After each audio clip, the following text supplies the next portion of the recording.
Olá, boa noite.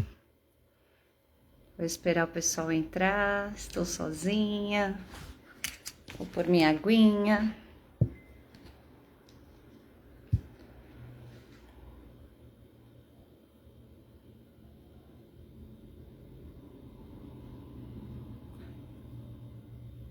Que aparece ao vivo, né?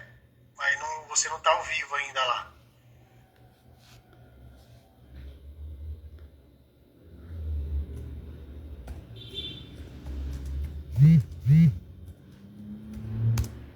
Olá, pessoal. Olha quanta gente entrando, que legal. Vou esperar um pouquinho, Tiago, para a gente conversar sobre paternidade atípica. É importante, né, pessoal? Muito importante. Olha a Paty, que linda. Elaine. A Grazi. Todo mundo entrando. Tô esperando o Thiago. Oi, Bruna.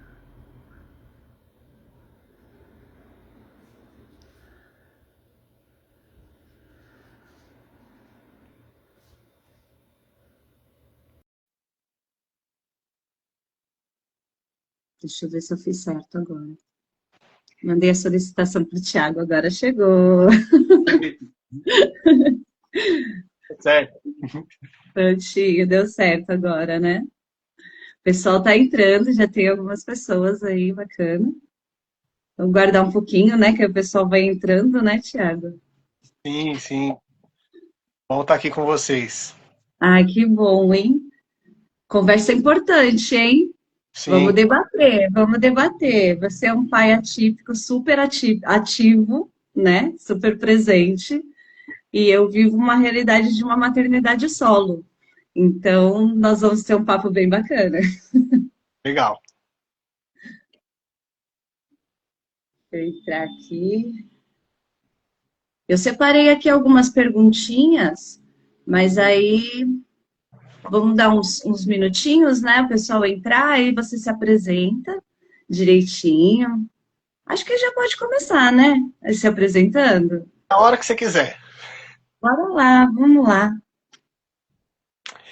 Bom, gente, eu sou o Thiago Almeida, né? Tô nas redes sociais como Thiago Terapia e, e sou um pai atípico, né? Como a Paty bem disse.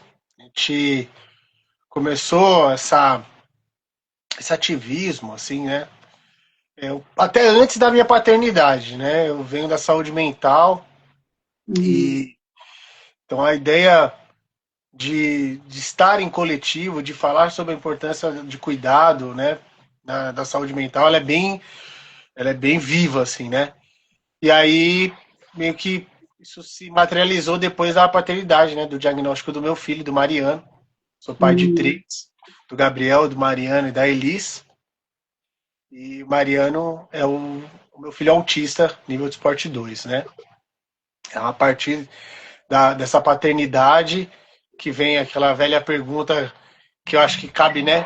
O que eu vou fazer agora? Né? Tenho um filho autista, e aí? E aí, a partir desses questionamentos, a gente começou a conhecer outras realidades, outras famílias, outras possibilidades. E aquela velha frase, né? Sair do luto e ir para a luta, né? uhum. Não tem jeito. Né? Juntar, dar os braços aí e ir para cima. E a partir de então, conheci pessoas como vocês e a gente está nessa. É isso. Tem pessoal aí perguntando sobre o seu movimento, Sim, sobre então, o seu grupo, né? Seu isso. coletivo. Aí a partir daí, né, depois dessa descoberta e conhecer outras famílias, a gente instituiu então o coletivo Teação, que na cidade de Mauá, no Grande ABC, Teação Famílias Atípicas. E, pô, e a gente vem, né, fazendo ações, movimentando a cidade nessa pauta, né, tão importante, tão necessária, né?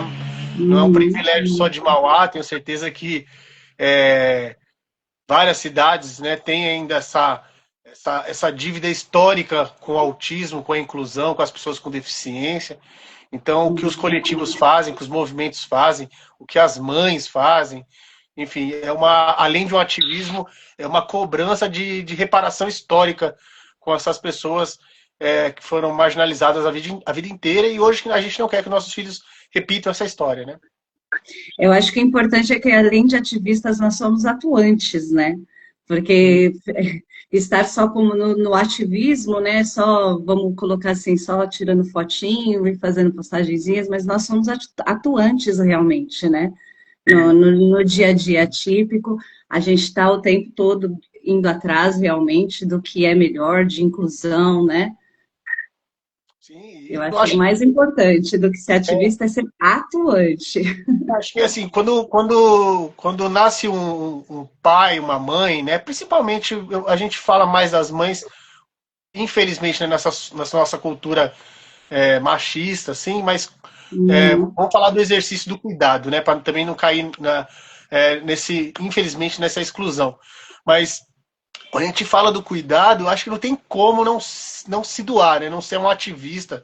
Né? Se você é um pai, se você é uma mãe de uma criança com deficiência, e se você é uma pessoa com deficiência, você já se torna um agente de ativismo, né? É, uhum. é quase uma receita, assim. E se não é, Sim, precisa ser, né? Porque exige muito da gente isso, né? exato. É muita adaptação, né, no dia a dia, depois de um diagnóstico. Você faz diversas adaptações, né, no dia a dia. E não, muda muita coisa, né? Muda. Acho que eu não reconheço o Thiago antes do meu filho, assim, sabe? É uma outra realidade, né? Sim. Acho que visão de mundo mesmo, assim, de várias possibilidades, né? Uhum, Eu não digo nem de melhor ou de pior, assim, mas eu digo de estar num processo, né? Antes de um filho com deficiência, você tem uma outra visão de mundo. E a gente não pode uhum. negar, né? Isso e muda muitos conceitos na gente, né? Sim, Fala, posturas, lugares, né? Onde hoje não cabe meu filho, não me cabe.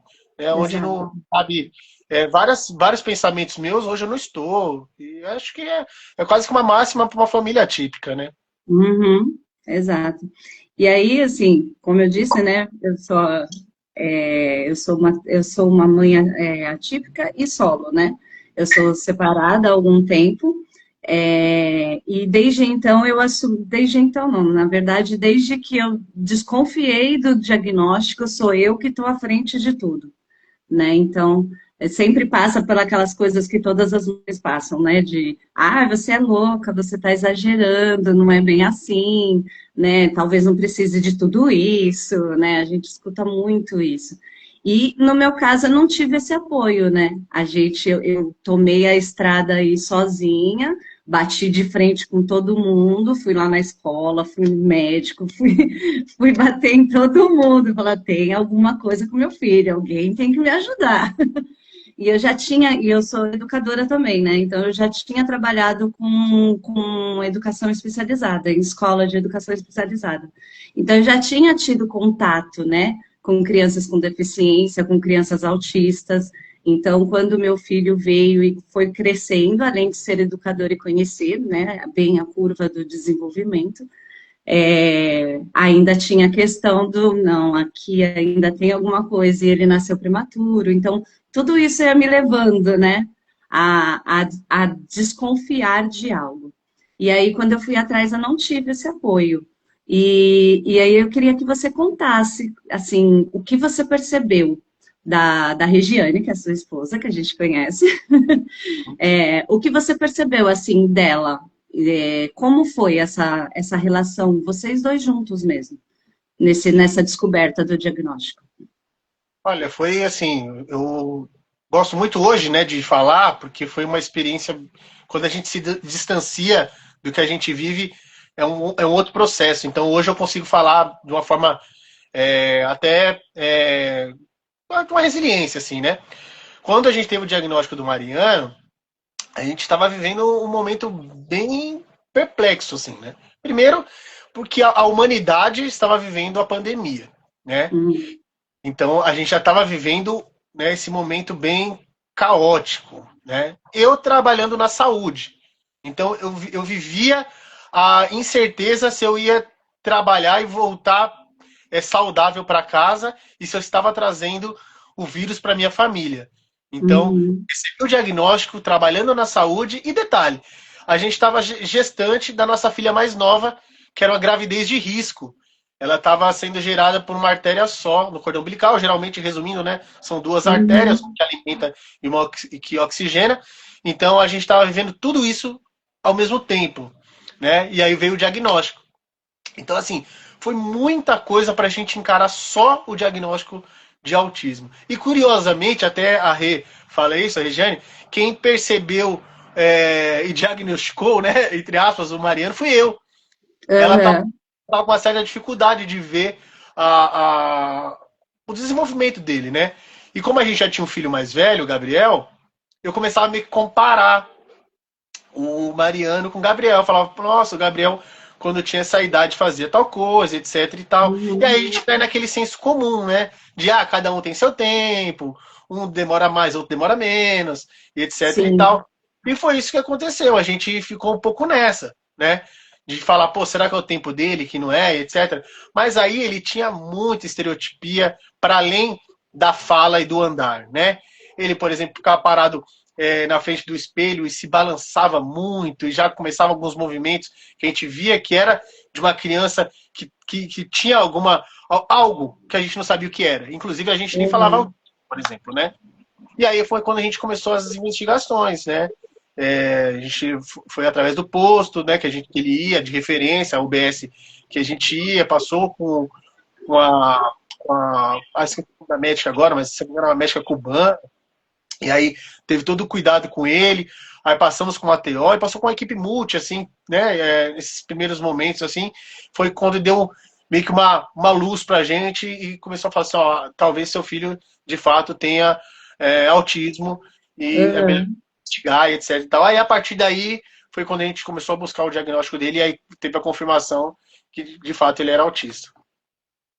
Entendi. O meu diagnóstico também, quando eu comecei a ir atrás do diagnóstico, estava entrando a pandemia. Na verdade, quando eu consegui toda a documentação que eu ia passar com a neuropediatra para pegar o diagnóstico, né? Aí entrou aquele boom da pandemia, foi cancelado tudo, e aí eu não tinha o médico que estava marcado para a semana seguinte, né? Pelo SUS também, eu comecei todo o acompanhamento pelo SUS. E aí eu falei, bom, e agora, né? O que eu vou fazer? Porque aí eu estava sozinha não, estava casada ainda, mas aí eu colocava ele para dormir e ia estudar.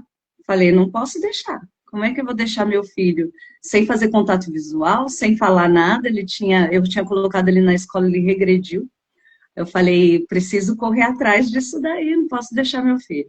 E aí comecei a estudar, colocava ele para dormir e ia estudar. E no dia seguinte eu ia e aplicava tudo que eu aprendia, né? E aí, aí no período da pandemia eu consegui fazer com que ele fizesse contato visual comigo. Foi uma trabalheira, mas consegui.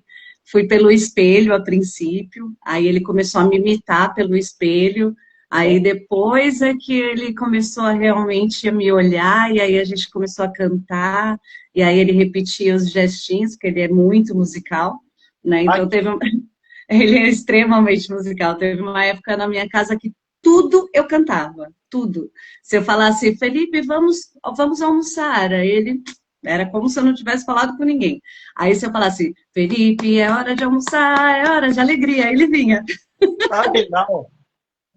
Era assim. Então eu cantava o tempo inteiro com ele em casa, era o tempo inteiro cantando para tudo que ia Uma fazer. forma, né, uma estratégia, né, de Sim, comunicar, enfim. O Mariano ele também ele é bem musical. é. O Mariano ele teve essa questão que a gente chama da poda neuronal, né? Ele Uhum. não falante, mas ele balbuciava muito, tinha uma verbalização, né? Só que aí, quando chegou os 2 anos, meu, ele parou, assim, né? Tanto é que eu lembro até um amigo, uma vez, que eu tava com ele no colo, que ele falava, assim, né? O bebês, né? E aí eu, Uhum. nossa, esse menino vai ser falante. Né? Antes do diagnóstico, nossa, ele vai ser falante, esse Sim. menino vai falar demais. Porque ele balbuciava e blá, blá, blá, blá.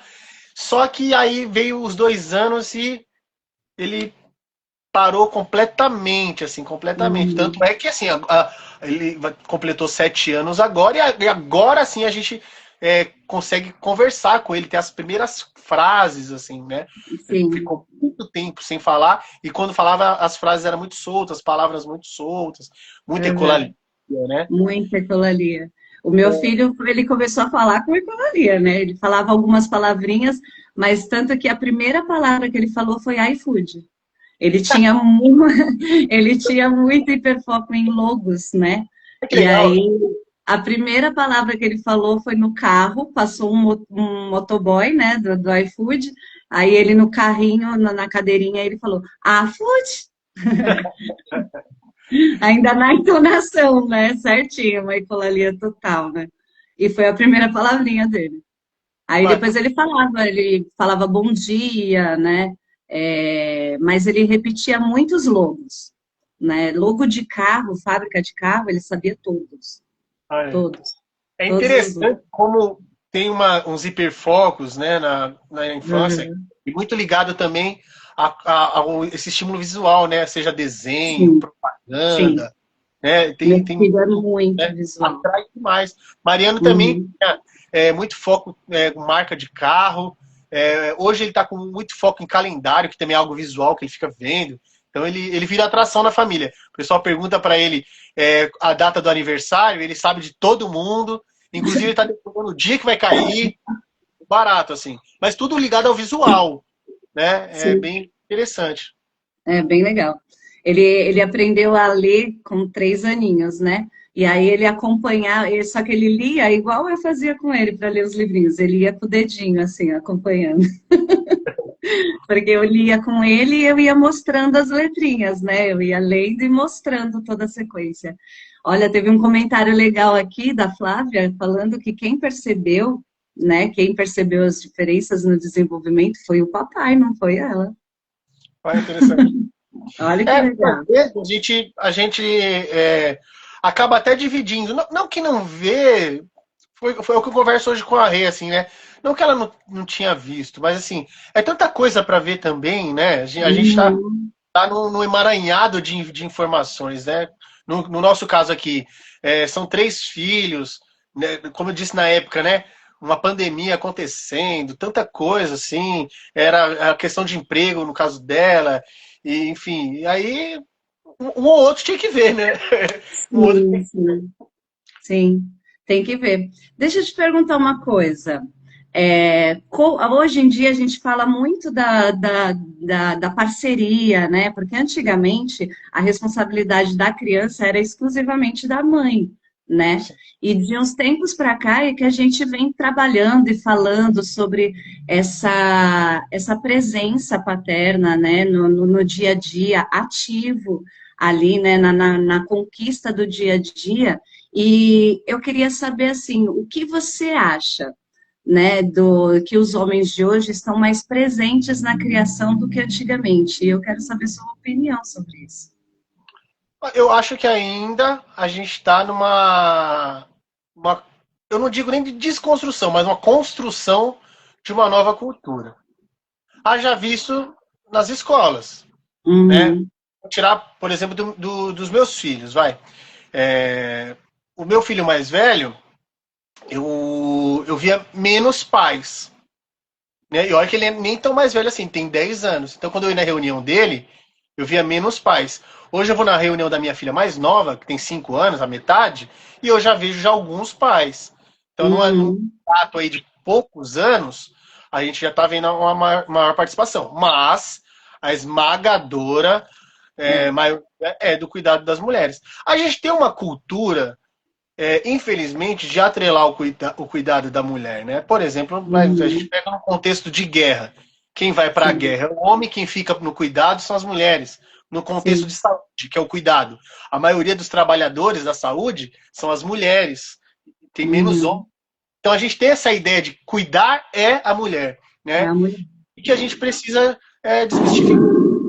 Cuidado é real, né? Seja o cuidado com o outro, seja o cuidado de si, porque até o autocuidado com o homem é pouco falado, né? Você Sim, fala Novembro Azul, o Novembro Azul, olha, ó, é bem, né? Agora, as campanhas que tem do Outubro Rosa é maior, porque a mulher, por mais dificuldade que ela tenha, mas a cultura de se cuidar, de estar mais, né, ativa dentro da sua saúde, é muito maior. O homem não se cuida, né? E não é estimulado a se cuidar também, a olhar. Então, assim, a gente precisa falar um pouco mais disso, né? Precisa cuidar do Sim, outro, cuidar de si. Essa cultura do cuidado passa pelos homens, né? Precisa, sim. precisa passar. É a vaidade, né? A questão de que a vaidade é coisa de mulher, né? E, Sim. e não é bem assim, né? A gente vê, eu vi até uma analogia, uma referência com relação aos sentimentos que cabem ao homem, fazendo uma alusão ao filme Divertidamente, né? De Hum, todos os sentimentos que tem no Divertidamente, todos. Só a raiva parece que cabe ao homem. Porque se o homem é hum, alegre, pega mal. Se o homem tem nojo, pega mal. Se o homem hum, é triste, tudo pega mal. Mas a raiva hum. não pega mal. Né? E deveria. Todos os sentimentos Deveria são ter. inerentes ao comportamento do ser humano, né? E eu vi essa Hum, analogia, achei bem interessante, né? Só a raiva, a impulsividade que cabe ao homem, né?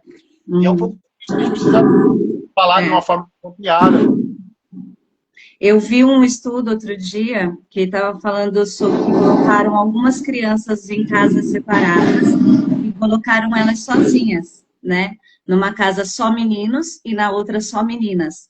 E aí as meninas se organizaram perfeitamente em comunidade, dividiram tarefas, a casa estava limpa, organizada, elas fizeram comida, né? Tudo direitinho. E os meninos não, eles determinaram hierarquias, eles fizeram guerras lá dentro, tiveram brigas que os psicólogos tiveram que entrar e apartar, né, a briga, porque eles disputavam poder o tempo inteiro, né? Comeram só besteira, não cozinharam, não limparam, a casa estava uma bagunça, suja, bem diferente no contexto onde estavam só as meninas. E aí isso leva a gente a pensar na educação que nós damos, né, que nós oferecemos para os nossos filhos. A gente sabe que a gente vem aí de uma cultura bem patriarcal, onde o trabalho de cuidado, né, é todo feminino da mulher, mas eu acho que aí também entra, não posso deixar de falar, né, como educadora, que eu acho que entra também aí uma questão de educação mesmo, né, de Sim, como nós estamos educando nossos filhos, né, do que a gente pretende que eles sejam enquanto adultos, né?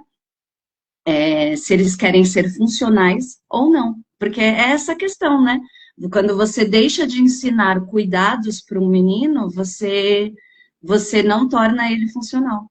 Ele sempre vai ser dependente de outra pessoa, né? Para poder se cuidar, vamos dizer assim. a nossa responsabilidade, eu acho que enquanto adulto, seja o homem ou mulher, o pai e a mãe, se iguala, né, nessa resposta, né? Se a gente coloca crianças, eles vão responder não o que eles fazem, mas o que eles foram ensinados a fazer. Né? Então, se Exato. os meninos fazem desse jeito, é porque eles foram ensinados a fazer. São crianças, né? São Uhum. jovens. Então, passa muito dessa questão cultural que a gente precisa, de fato, romper. Exato. E aí, assim, me conta,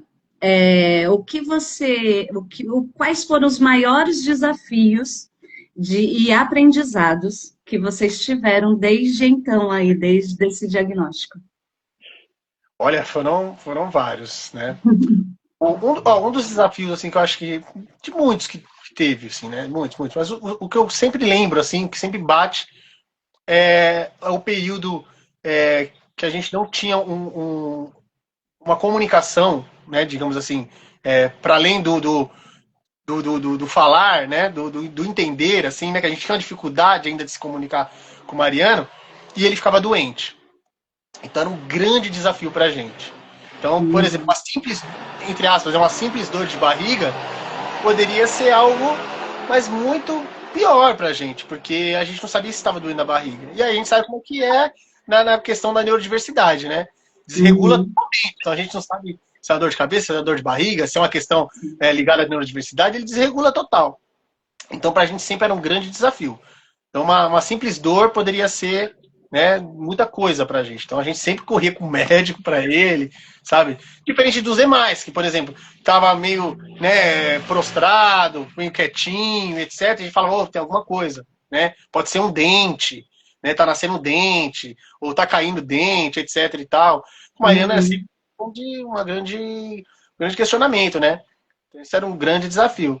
E dos prazeres, assim, todo dia tem um, né?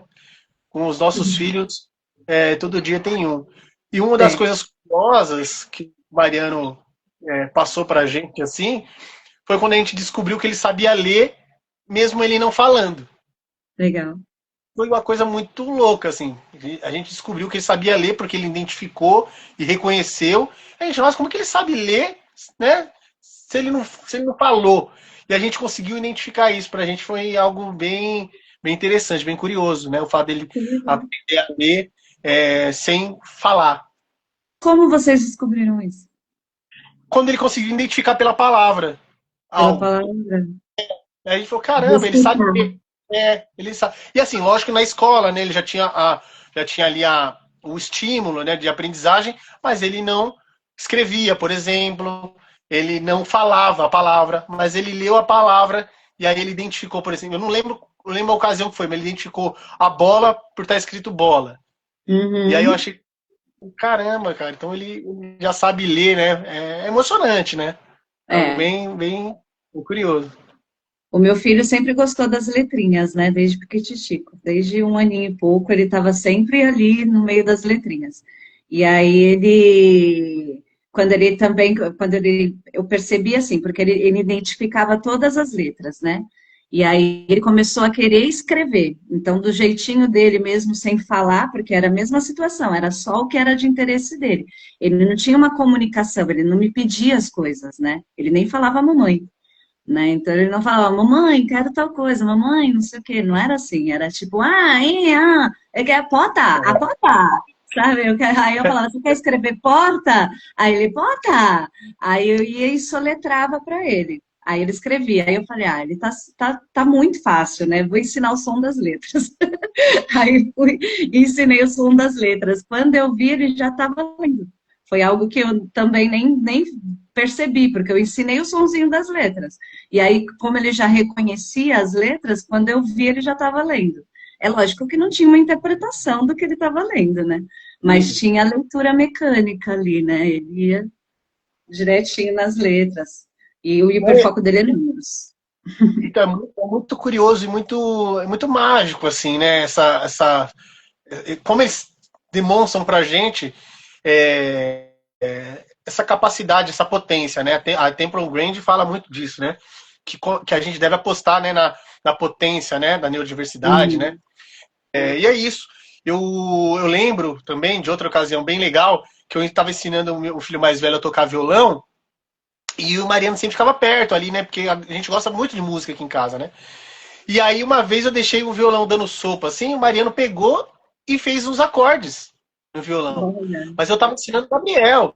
E aí ele, meu, por observar, ele aprendeu um acorde ou outro, assim, não bem feito, mas ele já assimilou. Uhum.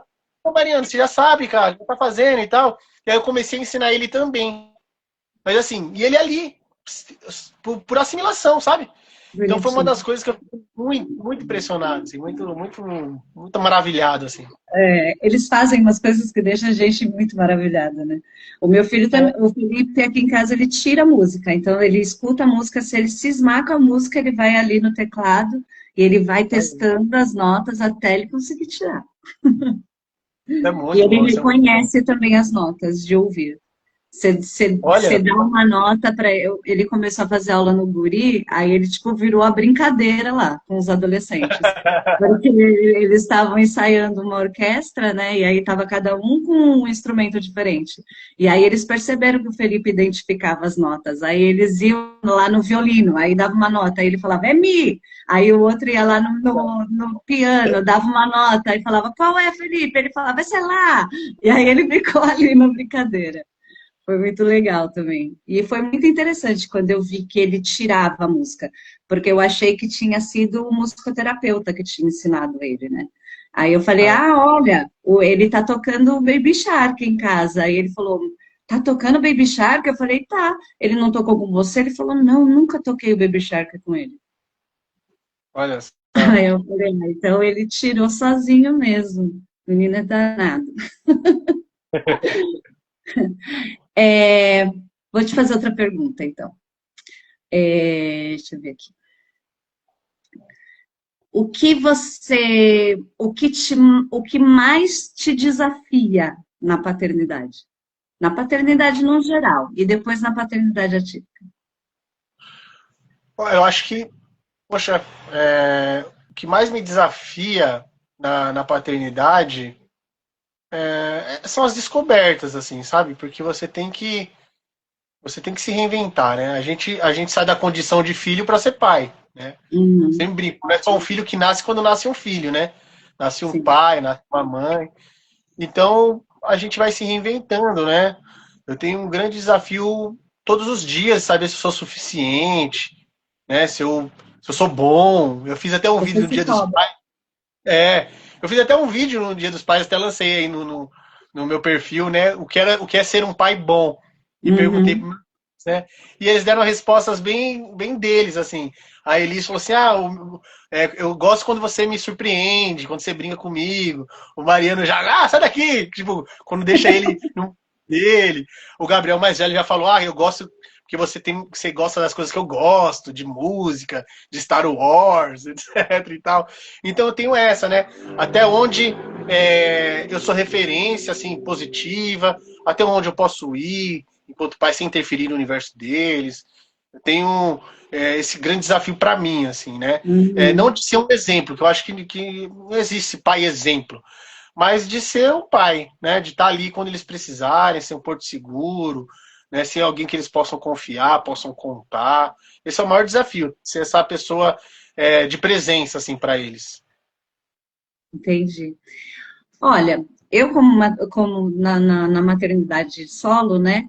Eu que corro atrás de tudo, eu que faço tudo, então todo médico, toda terapia, toda medicação, todo acompanhamento dentro de casa, né? As orientações, é tudo parte de mim. E aí você vem contando para nós que é um pai presente, que é um pai participativo. Então eu queria saber como é o seu dia a dia com seus filhos? Em que momento realmente você está ali nessa participação? Como funciona esse acordo entre vocês? Como que é o dia a dia do pai atípico presente? Aqui a gente tem que dar uma dividida bem boa, né? Porque são três, e aí cada um estuda numa escola diferente, né? Então são horários diferentes. O Mariano tem as demandas dele, né, com relação à terapia, e tem algumas atividades que a gente gosta que ele faça, né? Ele faz Uhum, taekwondo, faz natação, então a gente se divide para levar ele nesses espaços, nesses horários, nesses lugares, né? uhum. E as demandas de escola, né? Então a gente tem que se dividir, porque senão não dá conta. Por exemplo, uma solução que a gente colocou foi o mais velho de van, porque senão a gente não consegue levar. Porque quando um tá indo para a escola, o outro tem que entrar numa escola totalmente diferente. Então aí eu levo uma para a escola, enquanto um tá indo de van. E aí o Mariano que estuda à tarde. E aí, sabe, é uma logística muito difícil. Mas a Você gente que tá. faz os transportes, então, de escola, é você que faz. Quem É, acompanha nas terapias? eu que faço o traslado e a gente se divide. Tem dias, a maioria das vezes, quem faz o traslado de escola sou eu, né? De levar, de buscar, reunião, eu que vou. A gente se divide também nas terapias, natação também. E a gente vai se virando. Né? Vai Ela dividir, também. é tudo dividido, então. Não tem uma coisa que, olha, isso é meu, isso é dela, é tudo vocês vão se Mas dividir. o que mais eu faço são as atividades que eu gosto, assim, esportivas, por exemplo. Eu gosto de estar junto com eles, né? Com o Mariano, agora a Rê tá indo mais por conta de horário, mas eu gosto muito de ir para natação com ele. Acho que o esporte desenvolve muito. O Gabriel, mais velho, ele faz futebol, então eu acompanho ele. E a Elis no balé também à noite, eu levo ela e faço uma questão, assim, né, de levar e de buscar. Porque Uhum. eu acho que, né, essas atividades que a gente tem muito, principalmente no autismo, a gente tem muito uma máxima que é assim, tem que fazer a terapia, né? Que assim é importante para o desenvolvimento, mas é desenvolver também o esporte, a interação social, e é o que a gente busca, né? Então eu faço muita questão do Mariano estar fazendo o taekwondo e do jeito dele, sabe? Ele não precisa, né, se adequar a todo jeito que precisa que a norma do taekwondo nesse momento pede. Talvez no futuro sim, mas nesse momento, só dele estar ali fazendo atividade física, chutando, conhecendo o corpinho dele, enfim, já Uhum. para mim é prazeroso e para ele também que ele gosta muito. Né, a natação, então, nem se fala, ele adora. Já tem o mar no nome, né? Então imagina. Sim. Olha, a Cristiane está perguntando aqui, ela está pedindo para o que dizer para as mães que são pai e mãe quando os pais abandonam o barco? O que você diria para essas mães? Puxa vida, olha, eu confesso que eu fico até numa responsabilidade, porque assim, primeiro é algo que não deveria acontecer, assim, né?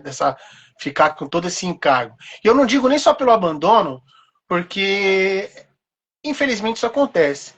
Mas Uhum, quando existe uma condição totalmente isolada, não é só, infelizmente, e a gente vê muito isso na questão da pessoa com deficiência, no autismo, não é só o pai que abandonou, né? É toda uma estrutura que foi deixada. A uhum, família, a comunidade, poder público. Porque eu vou ser bem sincero, lógico que a gente não quer que os pais abandonem, né? A figura paterna e a figura materna no desenvolvimento infantil, ela é extremamente uhum, necessária.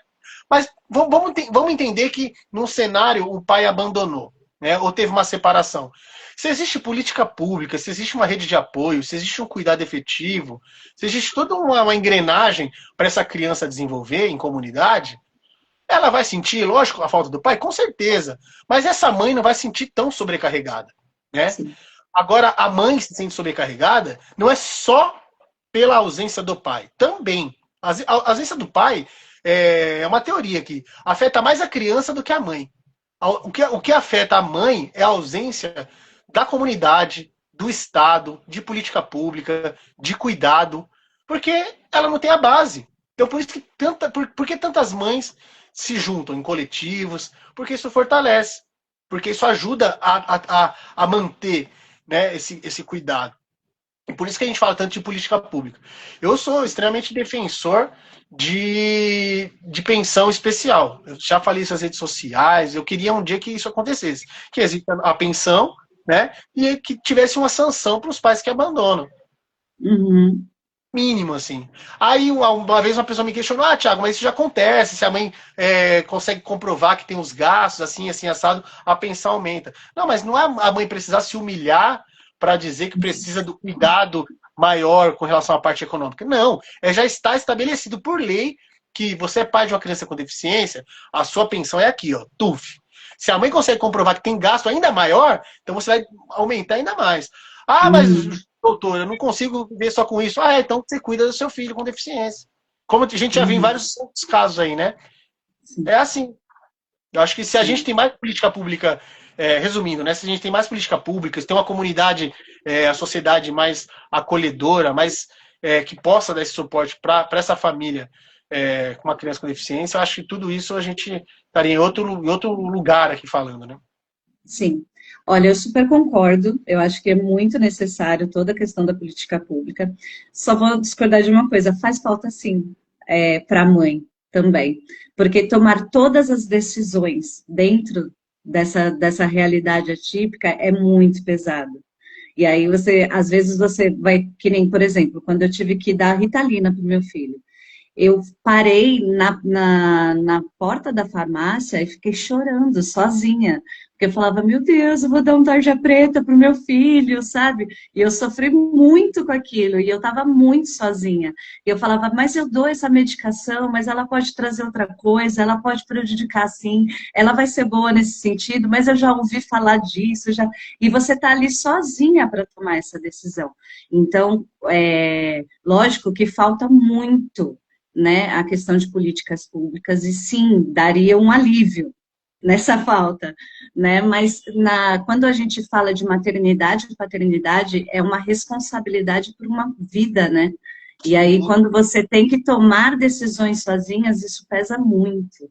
Porque você fala, poxa vida, mas não fiz sozinha, eu tenho um outro ali que sim, podia estar aqui comigo, que podia estar decidindo junto comigo, né? E não existe isso. Então, além de toda essa falta também dói, né? então, assim, De buscar sozinho. muitas vezes, quando fica, mais atrapalha do que soma, sabia? Algumas vezes sim.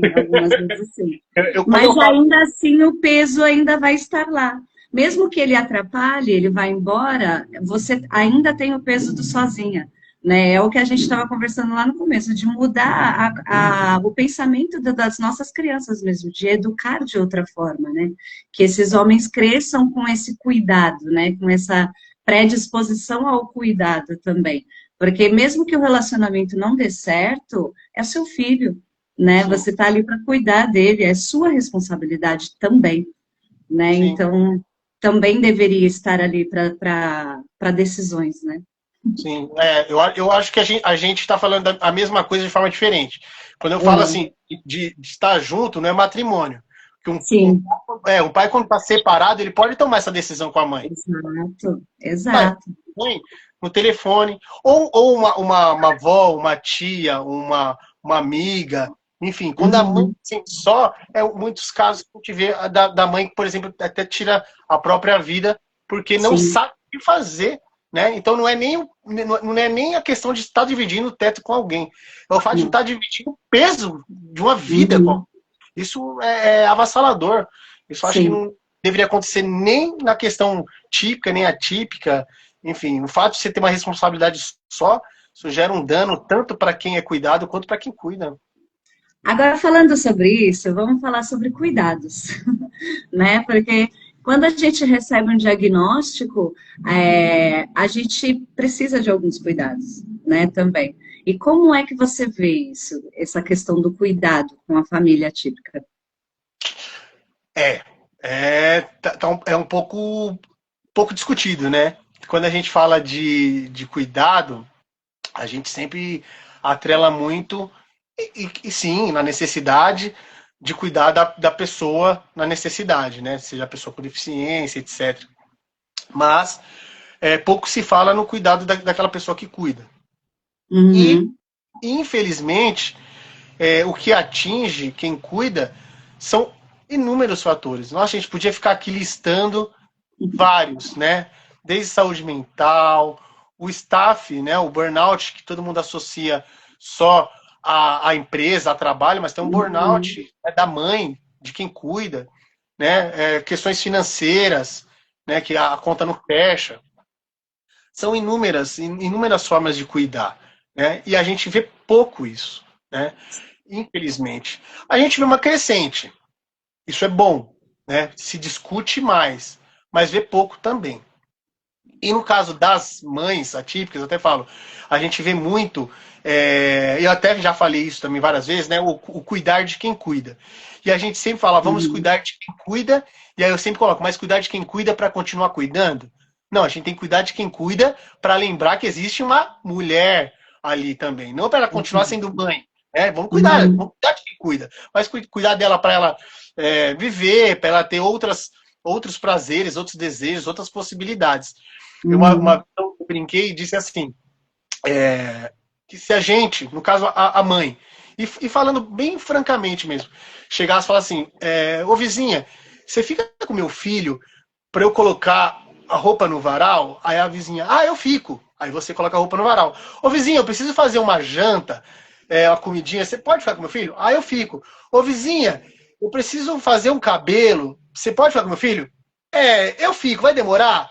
Não. Ô vizinha, eu queria ir no samba, no forró, você fica com meu filho? Não, não, aí não fico. Mas por que não? uhum, Porque para se divertir, não. Para ser dona de casa, fica. Para cuidar da casa, fica. Mas se a mulher fala assim, ó, eu posso ser mulher ao invés de ser mãe? Só um pouquinho? Não pode. Não pode. E a uhum, gente tem essa ideia do cuidar de quem cuida para continuar cuidando. Não, mas a gente precisa uhum, cuidar para ser. Para ser a Patrícia, para ser o Tiago, para sim, a gente ser também. Além de ser o sim. pai, de ser a mãe. Por isso que a gente trabalha muito no Mãe Onça para isso, né? Para resgatar essa mulherada aí perdida. Trazer a mulherada de volta, né?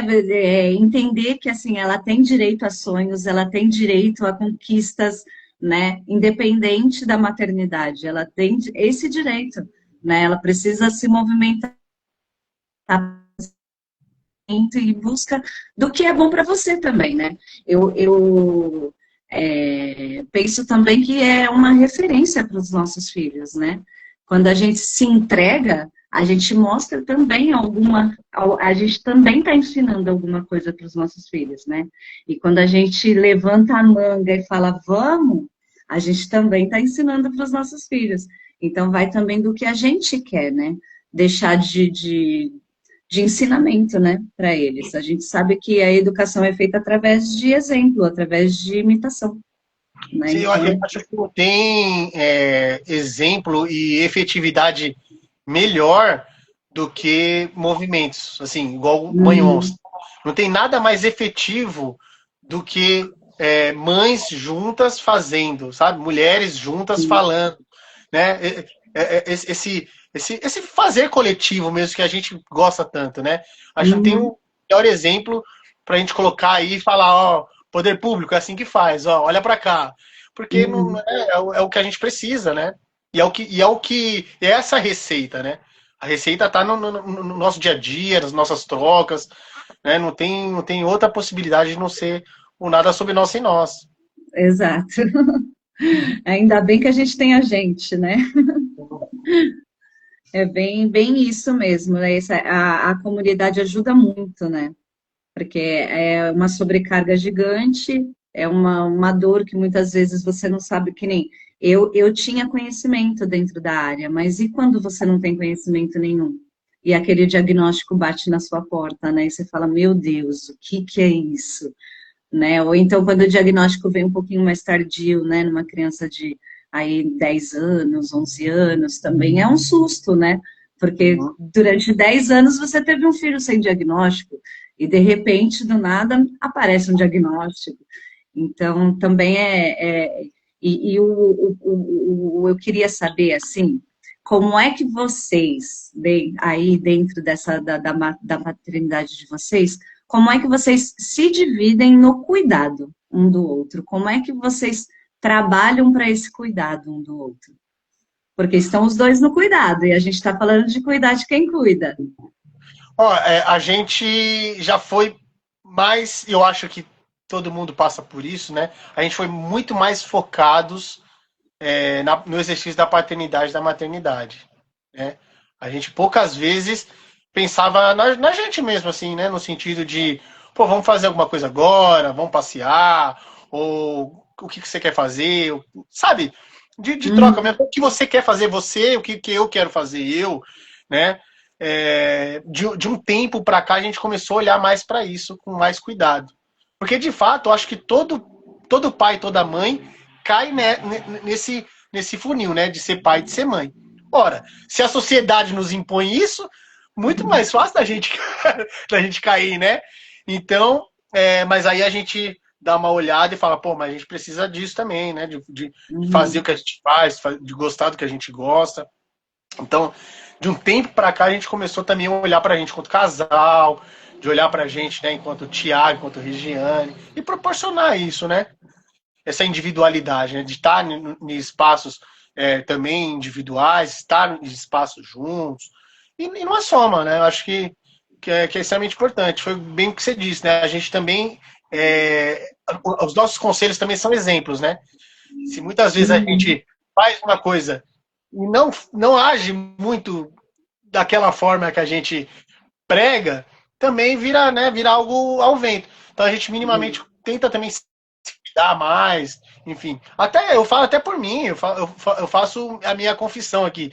Com relação à saúde, poxa vida, eu precisava ficar doente, ficar mal para tentar me cuidar. Hoje até já estou me cuidando mais. Essa semana eu fiquei mal, já estou ficando, já tô bem, porque eu me cuidei melhor.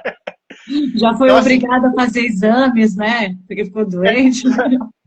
coisas que antes a gente falava, não, meu, não vou fazer isso não, eu tenho que dar conta, eu tenho que fazer, eu tenho que produzir, eu tenho que, sabe, eu tenho. A gente é colocado nessa esteira, né? Meio que tempos modernos, assim, né? Fazendo referência a Chaplin. A gente vai apertando ali, a gente nem sabe o que vai no final. A gente quer fazer, quer produzir. Uma hora a conta chega, né? E geralmente a conta que chega é a conta da saúde. Sim, é a primeira que bate, né, na porta. É a primeira que bate na porta, né? E fala, amigão, dá uma olhadinha aqui para mim, que eu estou precisando da sua ajuda. Né? O organismo faz isso de vez em quando. Sim, não. Se a gente não para, o nosso corpo para, pode ter certeza. Sim, com certeza. Teve uma pessoa aqui que tem duas perguntas, né? A Grazi está perguntando se no Teação existem muitos pais atípicos ativos. Tem, ó, na nossa coordenação, a gente tem um avô e um pai, né? E no grupo em si tem alguns pais. Muito mais mães, né? A gente está na proporção aí da média de cuidado nacional, infelizmente. Mas a gente tenta ativar muitos pais. Então tem bastante pais, assim, né? Que a gente reconhece, que a gente chama aí para o diálogo, enfim. Até vem alguns, né, vários nomes na cabeça aqui de pais mesmo, assim, que a gente percebe. E o bom, assim, de a gente se apresentar e não, como posso dizer assim, e colocar a cara para bater mesmo, é que outros pais meio que perdem a vergonha.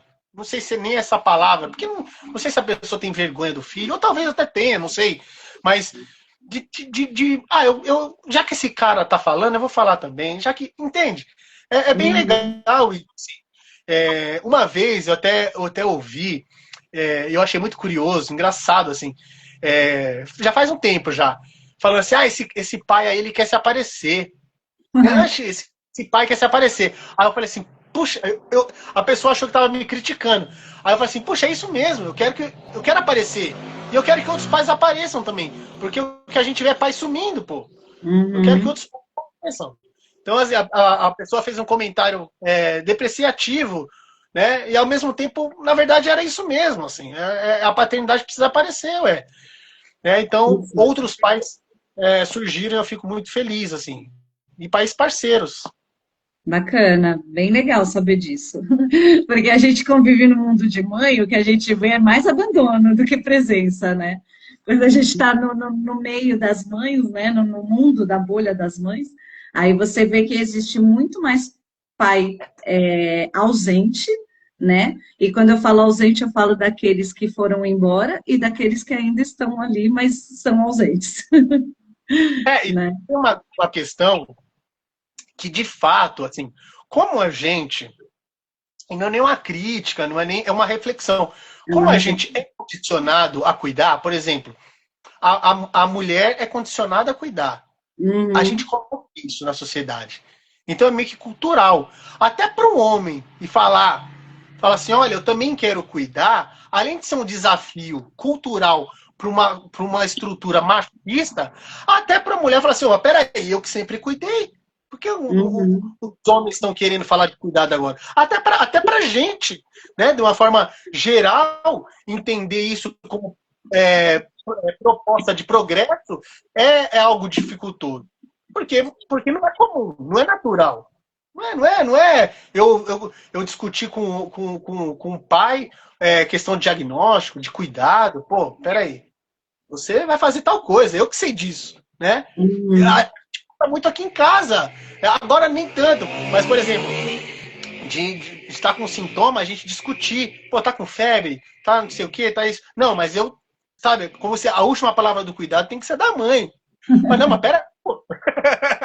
Calma, eu também sinto. Então, assim, mas é uma questão cultural, é uma questão que a gente vai no enfrentamento mesmo, assim, no enfrentamento que eu digo no sentido de buscar entender e compreender mesmo toda essa problemática. Aqui, quem se beneficia mesmo é essa estrutura, né? Que reflete em várias possibilidades. Eu vi um post esses dias falando com relação à mulher e mercado de trabalho, né? Então a gente exige tanto que a mulher cuida e hoje a gente quer tanto que as mulheres tenham participação no mercado de trabalho. Mas, ora, como equipara isso?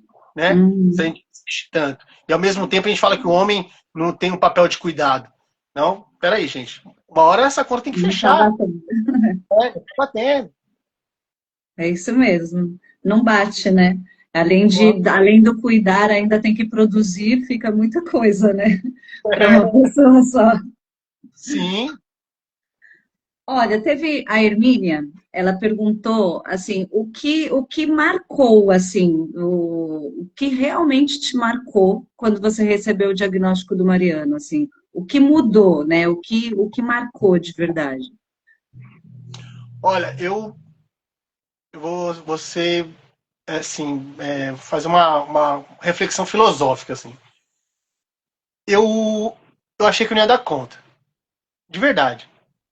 Quando eu recebi o diagnóstico do meu filho, eu falei assim, eu não sou capaz de cuidar de uma criança com necessidades especiais, com uma criança com deficiência.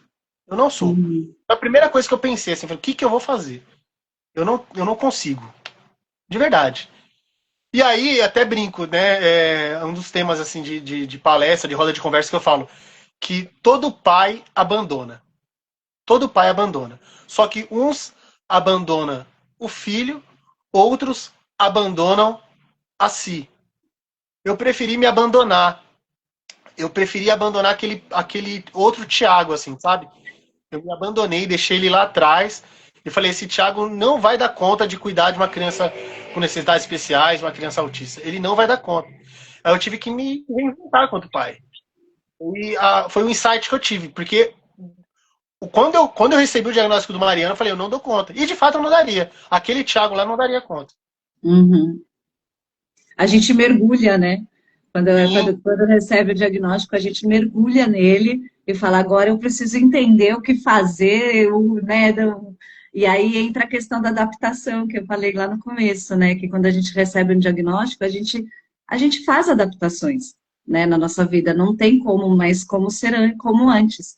A gente vai ser necessário fazer algumas adaptações, né? De postura, de linguagem, de comportamento, né? Porque a gente é muito, olha, eu tenho que ter um controle muito grande, porque eu gosto muito de piadinhas, né? E aí às vezes eu vou fazer as coisas, eu falo, meu Deus, meu filho é literal, né? Porque às vezes a gente se perde mesmo, porque é isso, a gente tem que fazer uma adaptação da nossa rotina, da nossa postura, né? assim, com relação a essa a questão de linguagem, é, eu, é, eu tenho um diagnóstico também de TDAH, né? Então, assim, essa questão da neurodiversidade sempre bateu, né? Então, eu sempre Uhum, tive, né, adaptações. Então, eu me via muito no Mariano, me via muito, né? Tanto é que eu dou diversos depoimentos com relação a isso, né? A questão da parte educacional. Né? Eu vejo a educação, por exemplo, mais importante que a saúde no desenvolvimento das crianças. Talvez eu transforme isso num doutorado aí. A gente foca tanto nas terapias, mas a educação é correto. transformadora. Por exemplo, eu quando eu mudei de escola, no ensino médio, eu mudei minha vida, virou uma chavinha. Eu fui uma escola totalmente adaptada, né, para minhas condições. Eu estudei numa escola até a oitava série, né? Antes, oitava série, entregando minha idade aqui, até a oitava série. E aí, quando eu cheguei no primeiro colegial, que eu fui para uma escola que olhava para mim como potência, poxa, eu fiz vestibular, FUVEST, meu, aí eu decolei, né? Me tornei universitário, profissional da área, etc. Mas se eu tivesse naquela outra escola lá, poxa vida, eu não teria, eu não estaria aqui, por exemplo, né? Uhum. Então, como a escola tem o poder, né, de transformar histórias, né? Para mim, muito mais do que outras possibilidades de vida, assim, né? Então, é basicamente isso, assim, né? A gente tentar trilhar e ver, né, essas necessidades que a gente tem dentro de todas essas possibilidades, né, desse universo atípico. Sim. A gente está falando de ajuda, de apoio, de rede de apoio, né? De cuidar de quem cuida. Você sente que você recebe um apoio emocional ou prático mesmo, assim? Vocês têm essa ajuda de familiares, amigos aí na jornada típica de vocês?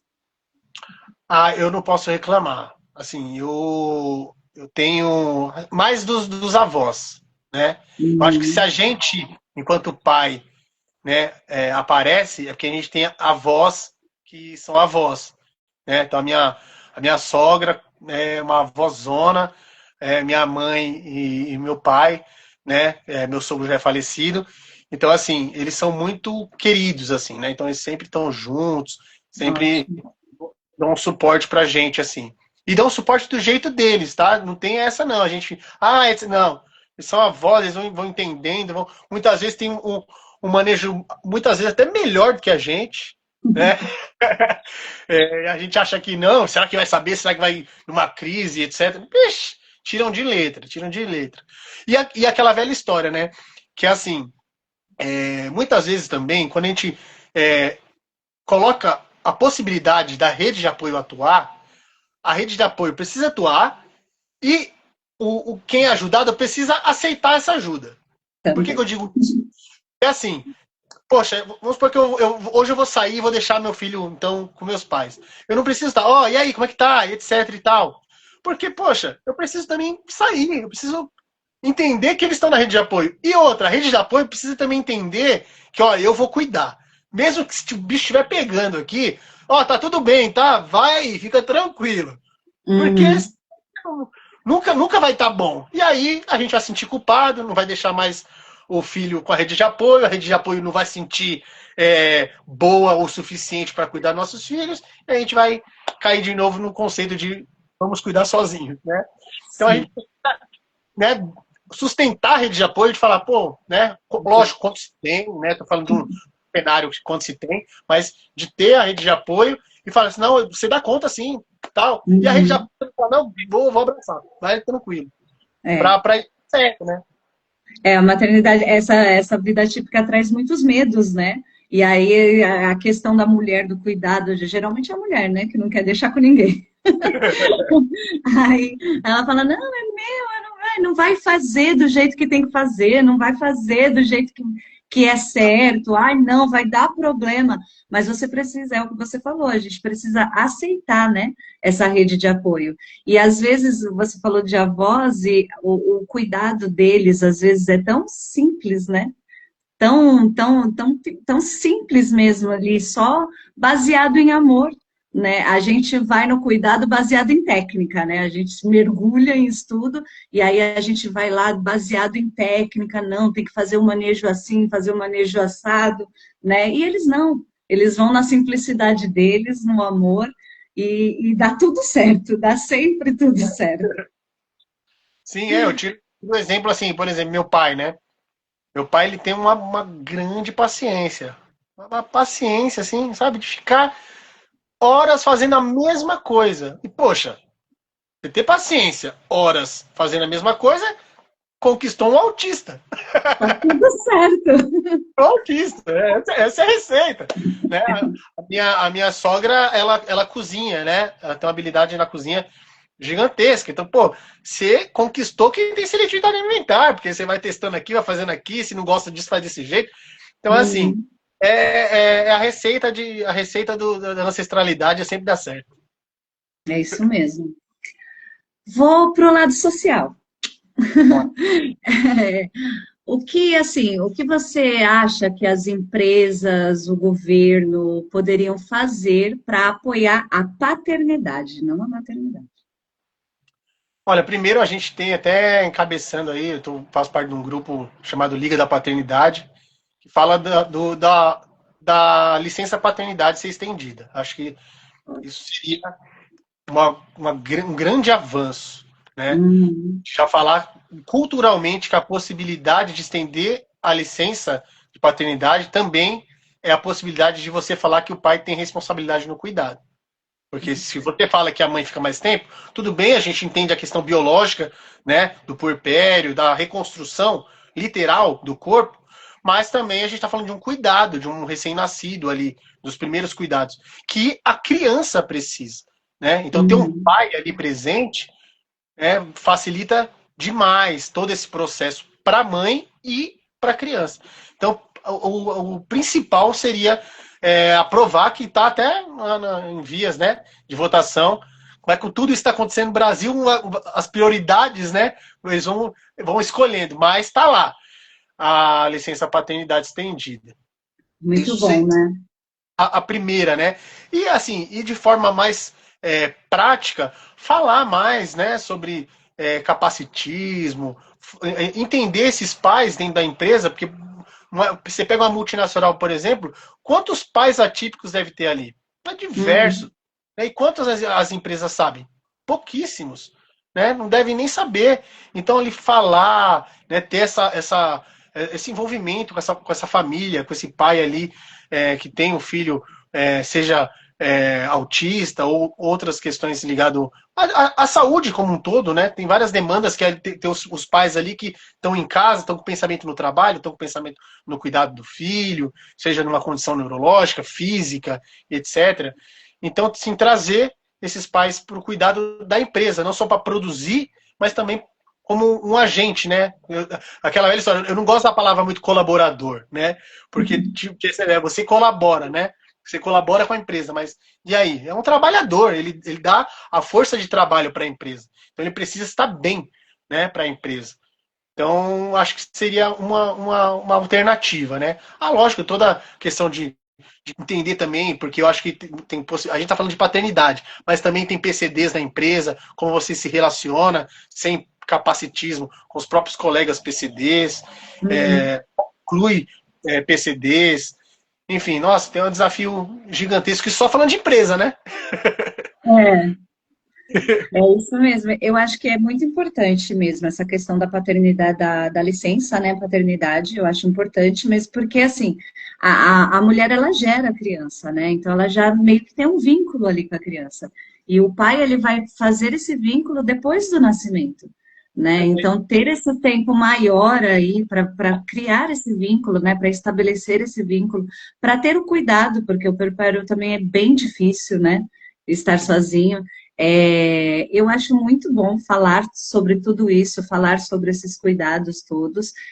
O meu filho nasceu prematuro, né, de 31 semanas, e eu passei os 21 dias de hospital sozinha, todos os dias, o dia inteiro sozinha, né? Muitas vezes eu ia até de ônibus, de metrô sozinha, né? Então, é bem complicado tudo isso, né? Eu acho que quanto mais a gente falar dessa questão da parceria, de estar junto pelo cuidado, porque o filho é dos dois, é um pedacinho de cada um, né? Sim. Então, tem que estar os dois ali à frente, tem que estar os dois na referência, né? E teve até um comentário aqui que saiu, Thiago, que eu não lembro agora quem foi que comentou, mas ela falou que quando pegou o diagnóstico na casa dela, o marido dela ficou enlouquecido, achando que ele só precisava trabalhar. Eu preciso trabalhar, preciso trabalhar, preciso trabalhar, e esqueceu de todo o resto, né? Não é que esqueceu, acho que ele falou, meu Deus, se agora é uma criança que tem alguma necessidade, eu preciso trabalhar muito, porque não pode faltar nada para ela, né? Porque é exatamente assim que a gente é educado, né? Do mesmo jeito que nós, como mulheres, a gente pensa muito de, não, ninguém vai cuidar como eu cuido, não, a minha criança vai sofrer se eu deixar lá com fulano, entendeu? Porque não vai saber lidar, porque a gente tem essa coisa do cuidado, o homem tem essa coisa do prover, né? Então eu preciso correr atrás e fazer o negócio acontecer e não pode faltar nada, né? E é uma questão cultural mesmo de educação, né, que a gente tem que mudar. Eu sempre vou bater na educação. Sim, não, é perfeito. Até para a gente, quando a gente fala de construção emocional, psicológica, Uhum, a gente entra, né, em várias teorias, né? Não é nenhum Thiago está falando. Até esse sim. rapaz aqui, um dos, né, que fala, quando a criança nasce, ela ainda acha que tem uma ligação com a mãe. Né? Ela acha Uhum, que está ligada, inclusive, com o cordão umbilical. Ela tem essa ideia ainda que é um ser ainda único, ela e a mãe. E a mãe também acha que é dela, que é uma posse. Estou falando uma construção psicológica. Então, como que uhum, entra a figura paterna aí? Para dizer, não, você é você, você é você, e eu tô aqui para. Então, se não tem nem isso, olha que conflito que a gente tem no cuidado da mãe, no cuidado da criança e nessa figura, que acaba abandonando. É uma engrenagem que a gente precisa fazer funcionar. Né? A licença paternidade ela é essencial. Essas conversas que a gente tem, essas formações, esse bate-papo, os coletivos, os movimentos, é essencial. Né? Conscientizar o cuidado, conscientizar essa sobrecarga que é injusta com as mães, né? É essencial. Acho que o nosso caminho é duro, mas ele é pleno, assim, sabe? É muito necessário. E na sua visão, qual o papel da comunidade na criação das crianças, na criação dos nossos filhos, o papel da sociedade, dos nossos filhos atípicos, né? Olha, é fundamental. A gente pode pensar na comunidade como um todo, assim, né? Vamos pensar escola, bairro, todos os atores, né? Eu acho que a gente precisa acionar a comunidade, né? Como um todo precisa saber, né? De todas as necessidades, né? Dar um exemplo bem real, assim. Você mora numa comunidade, você tem um filho autista. Poxa, se aquela comunidade não sabe que você tem um filho autista, seu filho tem necessidades com relação à hipersensibilidade sonora, poxa, a comunidade não vai saber, não vai se atrelar. Mas se ela sabe, pô, o filho da Patrícia, vamos abaixar o som, vamos fazer tal coisa, vamos respeitar tal momento. Patrícia, a gente vai fazer uma festa, já é um pouco disso, né? Os amigos. E outra coisa, muitas vezes tem um cuidado que não é cuidado, né? Que eu acho que também isso é ruim, que é o isolamento. Que também, quando a gente conversa, né, a gente dialoga, tem construção. Uma vez eu não fui convidado, eu já falei isso várias vezes. Uma vez eu não fui convidado para uma festa porque um amigo, né, que eu amo de paixão, mas um amigo falou assim: poxa, era uma festa, era importante para ele, né? Era um aniversário da filha, etc. E eu não chamei você porque ia ter bateria, ia ter barulho e o seu filho é autista. E aí ia atrapalhar, ele ia se incomodar.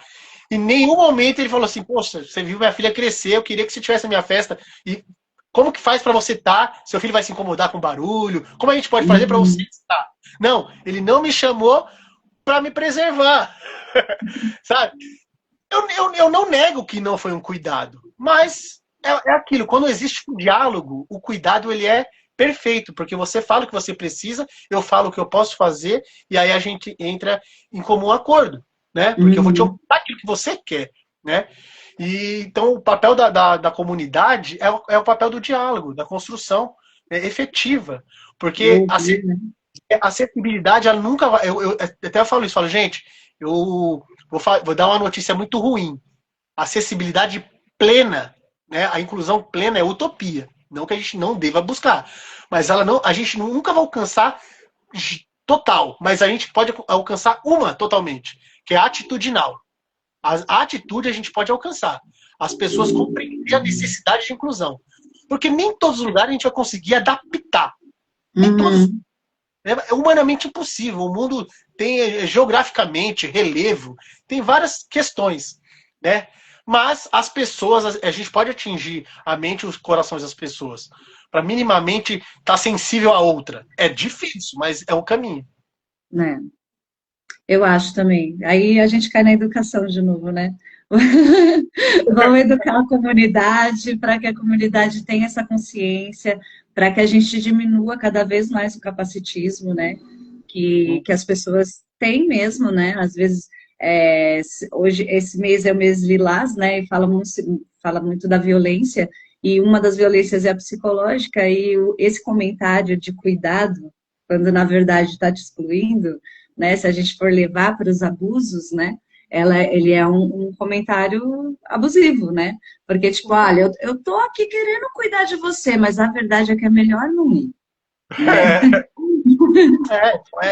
E é algo que, assim, a gente vai passando, né? As coisas vão acontecendo, a gente vai, igual você disse, a gente vai aceitando, a gente não vai entendendo, compreendendo o cenário, todo o contexto, aí acaba ficando. Então, quando a gente tem tudo isso claro, né? A gente sabe o que a gente fazer e para onde ir.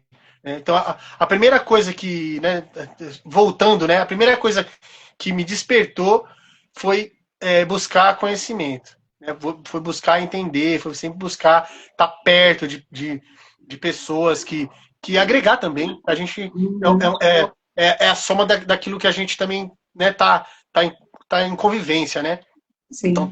tá em pares, né, tá na busca, tá atuante, né? Uhum. Então, acho que a comunidade se constrói também dessa forma, né? E Também a dessa comunidade forma. artística também ela se fortalece por conta disso, né?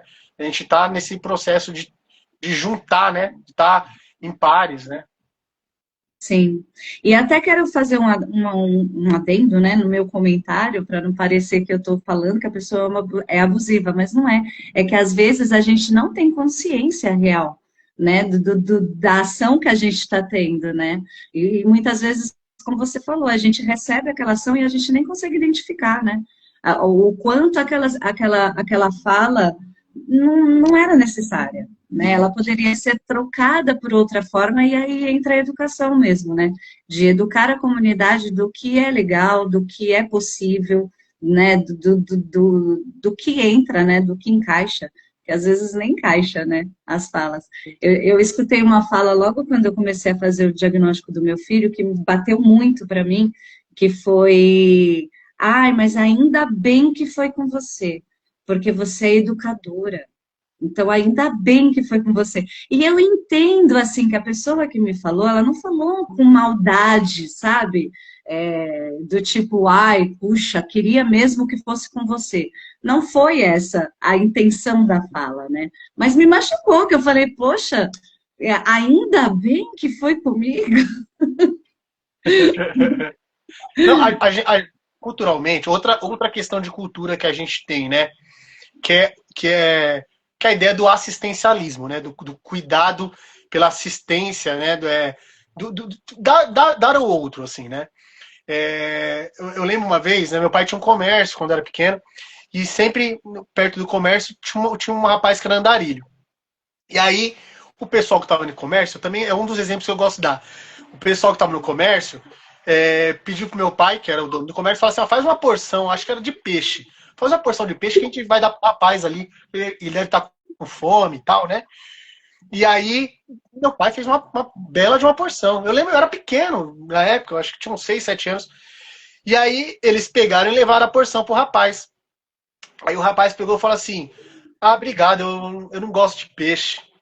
E os caras ficaram indignados. Pô, meu, tá tipo, passando fome, tá recusando, pô, né? Isso aqui é caro. E aí eu pensei, criança, pensei assim, nossa, mas em nenhum momento eles perguntaram o que ele queria. E aí Uhum, a gente tem essa ideia, né, de dar, de cuidar, de ofertar, mas nunca de falar o que a pessoa precisa, né? O que você uhum, quer, o que eu posso fazer para você, né? E só de estar ali, né? Eu aprendi muito também, eu trabalhei muito tempo com pessoal em situação de rua, né? Com redução de danos. Então era muito disso, né? Muitas vezes as pessoas vinham com muita vou fazer, mas só o fato de você estar ali, de bater um papo, de dar uma atenção. Nossa, quantas vezes você baixar o vidro no carro, a pessoa fala assim, meu, valeu só de você baixar o vidro, que o que a gente uhum. está aqui, só de você falar que não tem, tá ótimo. Então, assim, falta nessa questão de empatia, de ouvir o outro. A gente está cada vez menos, né? Então, a gente está em contracultura. Quando as comunidades atípicas vêm falando aí de empatia, a gente vem contra a maré, mas a gente tem uma resistência muito grande. Sim, a gente está contra a maré de verdade, porque o mundo está cada vez mais individualista, né? E a gente está buscando união. E as pessoas estão É, cada vez mais pensando em si, né? E esquecendo do que está. Do que está ao redor mesmo, né? A Elaine colocou aqui, né? Pergunta o que a pessoa quer ou precisa, né? É o essencial. Né? Às vezes a gente quer oferecer ajuda, mas a gente acha que a pessoa é obrigada a aceitar aquela ajuda porque você está oferecendo. Então, você que está recebendo ajuda, você não tem nem direito à opinião. Né? Aceita e pronto. a gente não cresceu numa. Agora eu vou falar uma frase polêmica. A gente não cresceu ouvindo assim, ó, fazer o bem sem olhar a quem? A gente Sim. cresceu e a gente acha que é uma verdade isso. Não, a gente tem que fazer o bem, olhar a quem, Porque a gente tem que olhar quem, né? Porque a gente Uhum. tem que olhar a necessidade, a quem precisa, para a gente fazer o bem justamente. Porque fazer o bem sem olhar a quem. Eu sei que a frase tem uma conotação de, não, tem que fazer o bem sem olhar. Não, tem que olhar. A gente tem que olhar, tem que mudar essa cultura de fazer o bem sem olhar. Não, tem que olhar. Porque cada um tem uma necessidade, né? Existe possibilidade de ajudar, né? Existe escuta, existe, né? E a gente cresce nessa mesmo, né? De fazer o bem sem olhar a quem. Como se o bem fosse o bem pra gente. Quantas pessoas falam Uhum. assim, quando eu faço o bem é tão bom que eu me sinto melhor. Não, eu me sinto mal. Porque existe uma desigualdade social. Eu me sinto Uhum. mal precisar ser um agente, um grãozinho de reparar essa desigualdade social que existe. A gente tem que ficar bem, não de fazer o bem, não. Tem que ficar Sim. mal. É porque o olhar a quem aí leva à questão do escolher, né? Eu não vou escolher quem eu vou ajudar, né? Mas eu acho que o olhar a quem, ele vai muito além, né? Vai exatamente nesse ângulo que você falou, de olhar qual é a necessidade, olhar o que realmente é necessário, olhar o que realmente aquela pessoa precisa, né? E não o unidunité, deixa eu escolher, o escolhido foi você, né? É bem isso. Para você, assim, a gente fala muito assim, a gente tem muitas questões em relação à paternidade, né? Que algumas são presentes, muitos são muito ausentes, né? Então eu queria saber para você assim, o que significa ser um bom pai?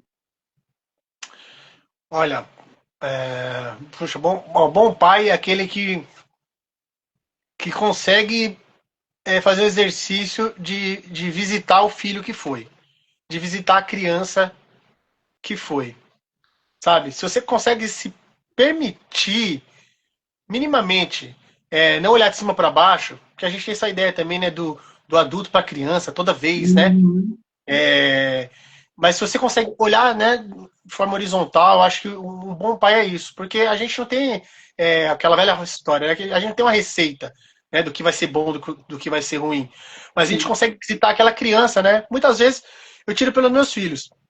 O que eles querem muitas vezes de mim é que eu seja um brinquedo, que eu seja, né, um atuante, que eu seja um parceiro. Eles não estão nem aí. Meu pai, sabe, naquela visão de. Não, eles querem que eu jogue videogame, que eu quero que eu brinque, que eu tome o chá, que eu pentue as bonecas. É isso, eles querem que eu visite o Tiaguinho, né? O Thiago com 5, com 8 anos, o Thiago Uhum. também neurodivergente, o Thiago que foi aprendendo com as irmãs, o Thiago que brincava, o Thiago que foi se descobrindo. Então, assim, um bom pai é aquele que se permite a entrar no universo dos filhos. Ótimo. Você sabe que eu sempre recebi essa pergunta, né? Como é que você se dá tão bem com as crianças, né? E a minha resposta sempre foi exatamente essa, Tiago, a mesma que a sua.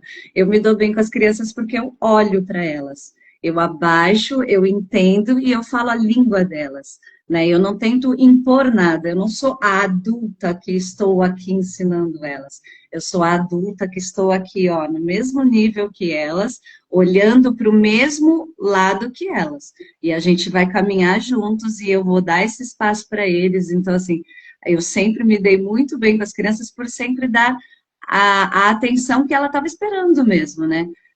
O olhar, o brincar, né? O estar próximo, né? O pai do meu filho me perguntava assim, mas ele não brinca, né? Ele sentava lá para brincar com ele falava, ele não brinca, como é que faz? Olha aí, ó, ele não tá me dando atenção, ele não brinca.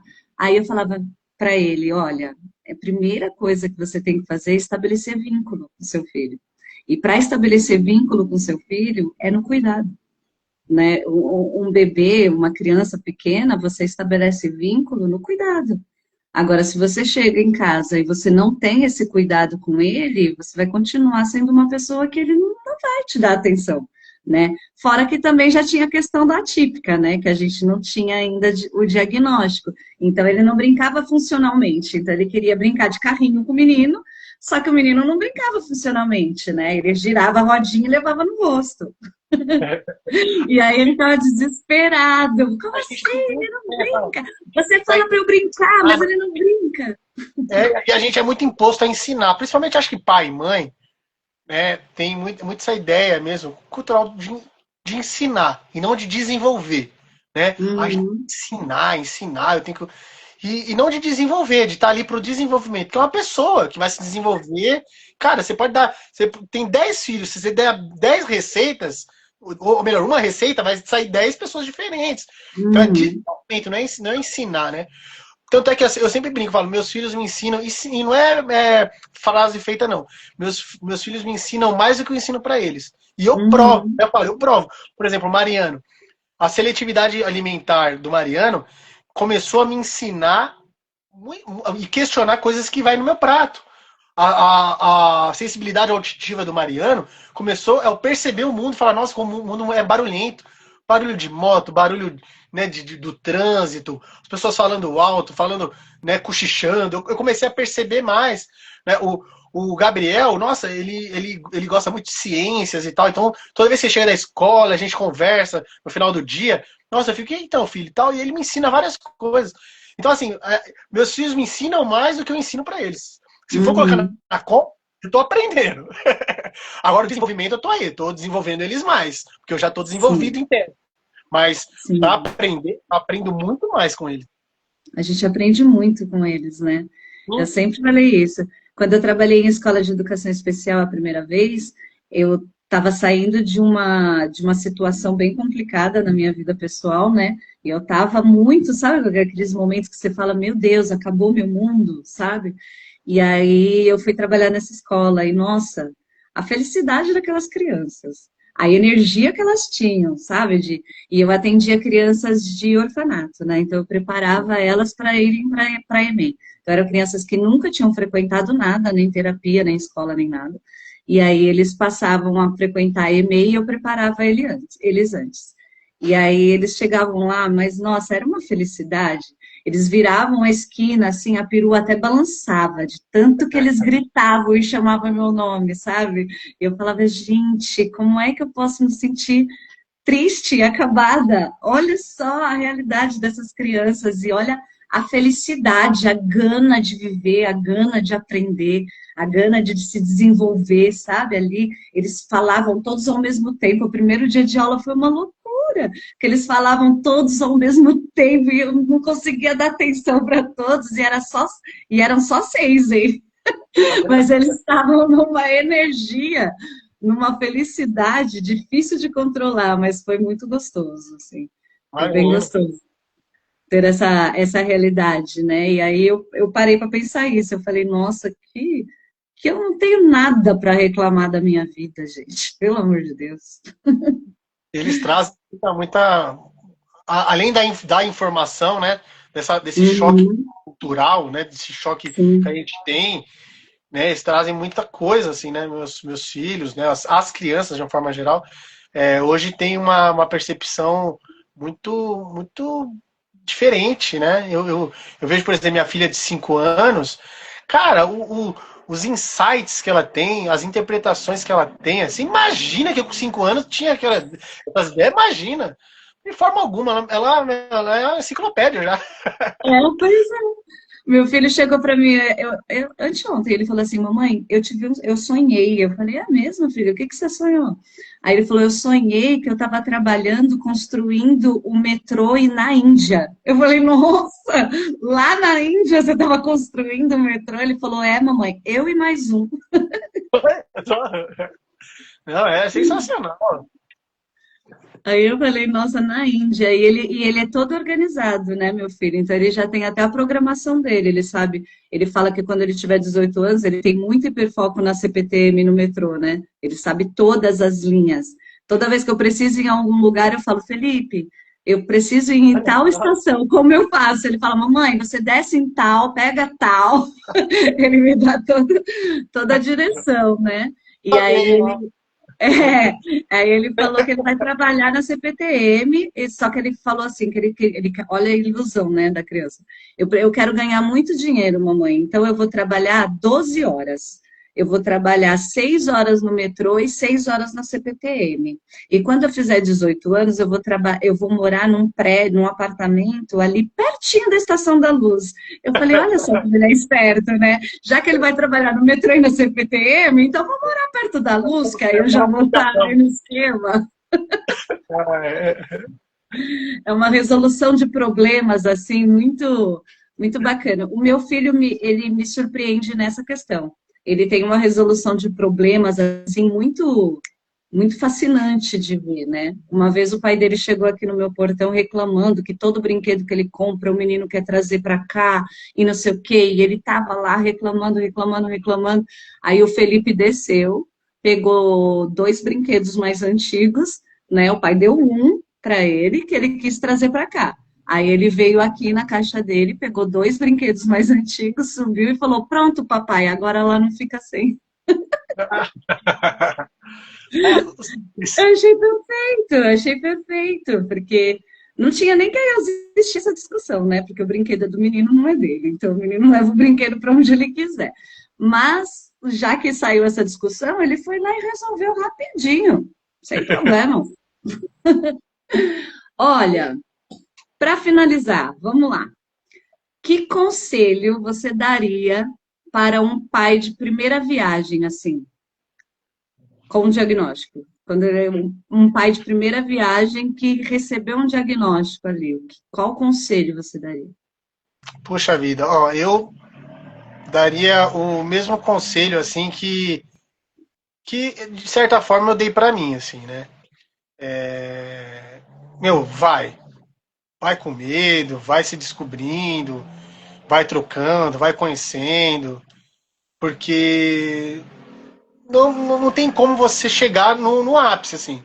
E é até bom dizer isso, porque assim, pô, né, no caso, vou falar de mim, porque tem poucos pais ativistas, né?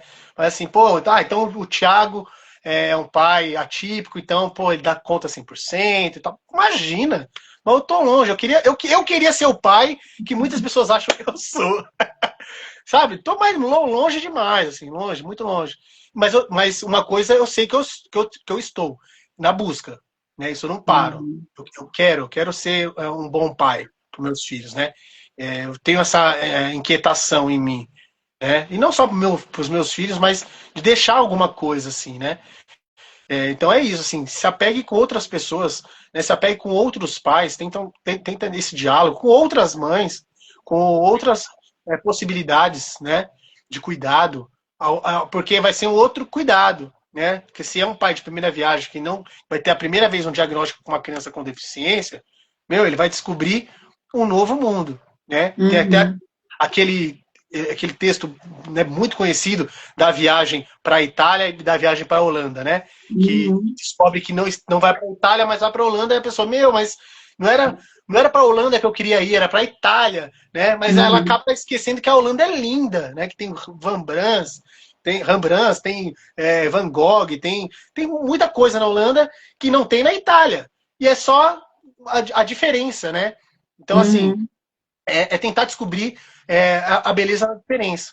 Né? Vai ser difícil, não é fácil, mentira se falar que é fácil, né? Vai ter frustrações, mas vai ter grandes vitórias, e vitórias que muitos não vão ver, só a gente, né? Porque são pequenas, mas Uhum. gigantes, no sentido Sim. da conquista, e é isso. Vai dar certo sempre. É que tem vitórias que são só para nós, né? Elas não Sim, são para o mundo, elas são para nós ali, que elas são, parece, elas são pequenas ao olhar da sociedade, né? Para nós são gigantes, mas para o sim. olhar da sociedade elas são pequenas. Ah, Tiago, você ser da área da saúde, você acha que contribuiu para você ter toda essa consciência de pai atípico presente? Olha, para contribuir mais pela minha visão social, né? A minha escola da saúde mental, né? A escola antimanicomial, né? Que eu venho, né, de uma visão, né? De cuidado, né, em liberdade, enfim, né? Das pessoas estar, né? Serem o que elas querem ser, né? Não existe mais o conceito de cuidar das pessoas, por exemplo, né? A gente tinha, como a gente falar, tem muito autista. Lógico, a lei da reforma psiquiátrica nos anos 80. Antes a gente pegava as Uhum, pessoas autistas com deficiência e colocava em manicômios. Né? Há sim. pouco tempo da minha casa tinha um manicômio, que inclusive até eu vou fazer um documentário junto com alguns amigos falando do Capiburgo, que era um manicômio aqui na cidade de Mauá. Então, assim, esse é Uhum, o cuidado que tinha para a saúde mental.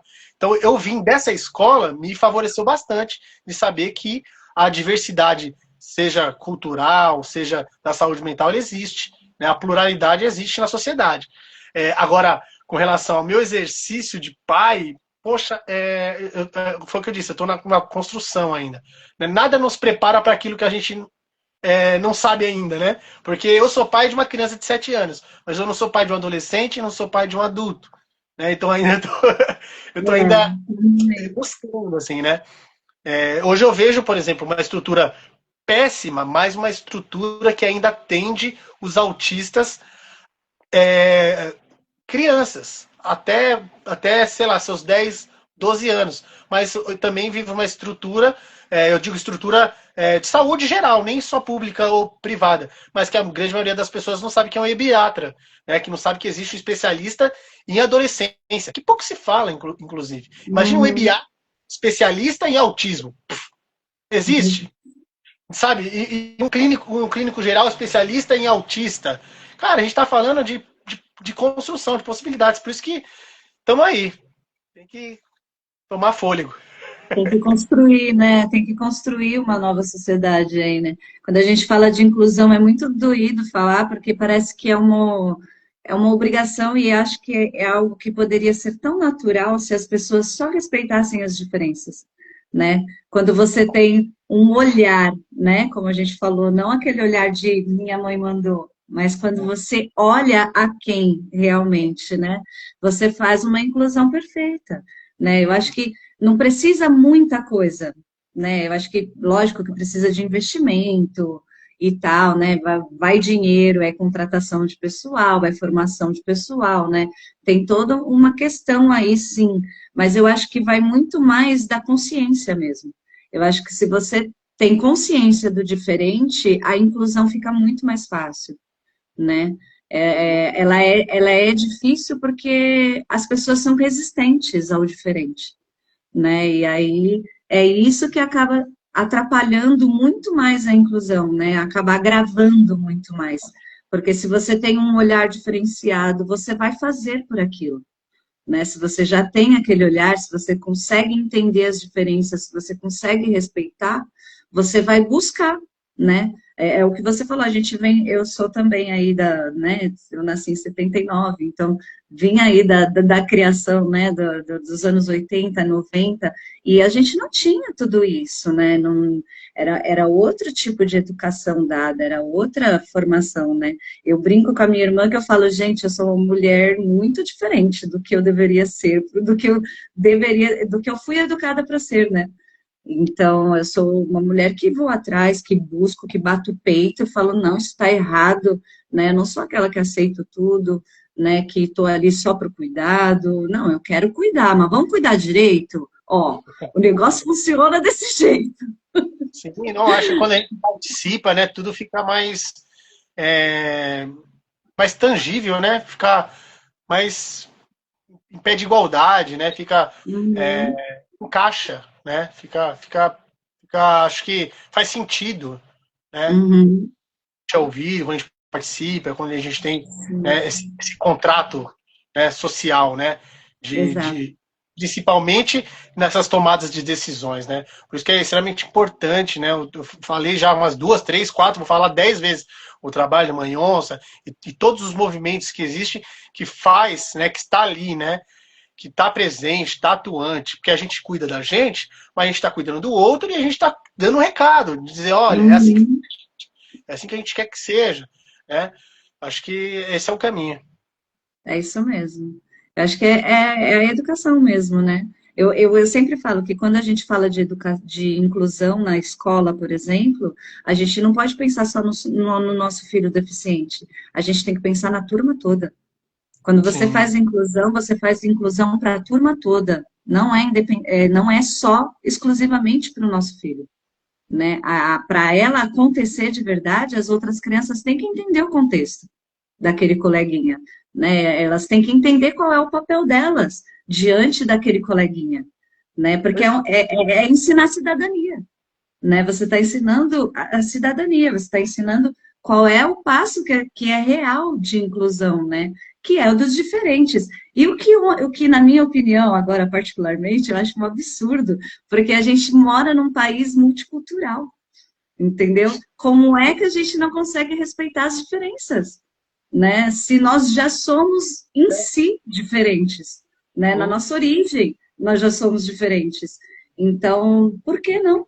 Né? Só porque, ai, tá estranhando os meus olhos aqui, ou é a sua cor, ou é a sua etnia, ou é a sua, a sua necessidade, né? Eu acho que é trabalhar dentro da educação mesmo para acabar com isso, né? Sim, perfeito. A gente vai parar de falar uma vez assim de inclusão e vamos falar de convivência, né? Que Uhum, tá muito exato. nítido, né? Como você bem disse, os conceitos que a gente tem é um conceito de um padrão normativo. Eu até esses dias brinquei falando assim, que a definição, por exemplo, do autista é dificuldade em comunicação e interação social. Mas espera aí, quem tem dificuldade em comunicar e interagir socialmente é o autista e, né, o típico e o atípico. Então, essa Uhum, definição só fica para o autista. Mas a pessoa típica também tem dificuldade de se comunicar com o autista, exato. né? Mas o CID é para o autista. Então, assim, a gente precisa entender que a dificuldade de comunicação, e aqui quem está falando é um comunicador, eu posso falar que é minha formação. Uhum, Existe a mensagem, o emissor e o receptor. Então, assim, para a comunicação acontecer, a mensagem tem que estar fluida. Então, não é só um que tem a dificuldade, né? Então, se o exato. autista tem dificuldade, é porque o receptor também tem. Exato, exato. Aí se fala tanto de formação, né, de profissionais e tudo mais, que é importantíssimo, mas é importante também dar esse olhar. Todos os lugares que eu vou representando o Manhonça, eu sempre falo, eu vou vir aqui como educadora, mas eu vou trazer o meu olhar materno, né, dentro da educação. Não só o meu olhar de representante do Mãe Onça e não só o meu olhar de educadora pedagoga, eu vou também trazer o meu olhar da maternidade, né? Que é muito importante, eu brigo muito com isso. Eu acho que se todo mundo der valor ao que a família traz, tudo melhora. Ah, eu não sei fazer um PEI. Você não sabe fazer um PEI porque você não conversou com a família. Se você sentar com a família, você vai lá e segue um script e forma um PEI, entendeu? Porque o que você precisa ali é saber as necessidades daquela criança. Quem melhor para saber as necessidades dessa criança? É a Sim. sua avaliação ali no dia a dia? Também. Mas se não tiver o apoio ali da família, com todo o contexto, vai ficar falho. Vai faltar alguma Perfeito. coisa. Eu Isso. brinco, eu falei uma vez na escola do meu filho o seguinte, eu falei, sabe, às vezes é tanta resistência para criar um PEI e só dificulta o trabalho de vocês, porque você cria um PEI com a criança no primeiro ano, né? Ela entrou no primeiro ano, você criou o PEI para ela. Você ali naquela construção, né, desse material, você vai perceber dificuldades da criança. Então, você demorou 3 meses de aula para perceber que a criança estava se incomodando, ela não ficava sentada porque a luz da janela batia diretamente na mesa dela. E aquilo atrapalhava. E aquilo não fazia com que ela ficasse ali naquele lugar. Né? Você demorou 3 meses. Aí você não fez um PEI. Ele passou para o segundo ano. A professora vai demorar mais 3, mais 4, mais 5, até ela descobrir esse mesmo ponto. Né? Porque ele. Algo, né, algo Algo teoricamente sim. simples. Exato, algo simples, né? Eu não estou nem falando de toda a teoria, estou falando da parte simples mesmo, né? Do olhar da família, né? Que vai te levar nessas situações dessa coisa do simples, né? Sim, perfeito, correto. Bom, Thiago, olha, muito obrigada. Você quer se colocar? Quer falar mais alguma coisa? Eu estou aqui à disposição. Perfeito, eu adoro esse papo. Ih, deu falha na comunicação. Então, assim, eu quero muito te agradecer. A gente já está aqui há 1h45. Deu pano. Pano para manga. E eu quero muito te agradecer e te parabenizar, além do mês de agosto, né, de ser o mês dos pais, eu quero também te parabenizar por toda a sua postura, né? Além de um pai presente, ainda tem toda a postura social, né, que é importantíssima. A postura social, a postura de buscar mesmo, de estar à frente, de estar na parceria, né, de assumir a responsabilidade, né? Eu acho que É Eu, isso, o mais importante. Acho que se cada um assumir a sua responsabilidade, fica tudo redondinho, né? pô, eu fico, primeiro assim, falar de vocês, né, do Mãe Onça, de você, fico, né, falta palavras, né, o trabalho de vocês é incrível, referência para mim, estou à disposição sempre, né, agradeço a oportunidade, eu acho que toda vez que a gente tem uma janela, né, para abrir, né, e falar, né, o que a gente pensa, igual você bem disse, né, esse nosso diploma de vivência, nosso diploma de realidade, né, a paternidade, a maternidade, a vivência típica, né, como lidar, essa troca, né, vai fazer sentido para alguém que está me ouvindo. Pode não fazer sentido para um monte de gente, mas vai fazer sentido para Uhum. pessoas que vão falar, poxa, pô, que legal, etc e tal, ou vai questionar em algum momento, enfim, só o fato de a gente estar aqui construindo, né, é extremamente salutar, é importante, é uma oportunidade que sempre que precisar, estou aqui à disposição. Agradeço, né, pela lembrança aí dos Dias dos Pais. Eu confesso que, como eu disse na live, né, eu me reinventei como Tiago pós a paternidade, né? O Tiago antes de ser pai já não existe mais. Eu acho que é o que os pais precisam, né, se abandonar ao invés de abandonar. E é isso. Obrigado mais uma vez. É se abrir, né? É se abrir para essa transformação, né? Porque a transformação da mulher começa na gestação, né? A gente já falou sobre isso. Ela começa lá na gestação e o do pai não, do pai vem depois, né? E é necessário ter essa mudança mesmo, né? Todo mundo vira uma chavinha, né? Sendo atípico, sendo não atípico, você sempre vai virar uma chavinha quando essa maternidade, essa paternidade chega no seu colo. Você fala, meu Deus, e agora? É uma vida que depende de mim, né? Por isso que eu peso bastante na questão da responsabilidade. Assuma, de fato, a sua responsabilidade, né?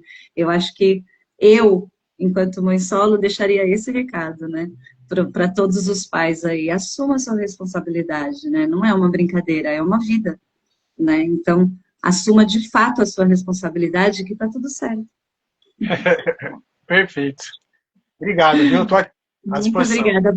Você é essencial para a gente poder movimentar esses pais, esses homens, né, para que a gente realmente tenha essa parceria, porque quem sai ganhando com isso são as crianças, né? Não é eu, não é você, são eles. Eles saem ganhando com isso. A gente ganha com o desenvolvimento deles. Mas quando a gente trabalha em parceria, tá todo mundo ali unido, em prol, olhando para o mesmo lado, respeitando, tendo empatia, né? Isso, família, comunidade, em geral, né? Saúde, escola, tudo, eu acho que quando tem isso, dá tudo certo. Muito É, obrigada, viu?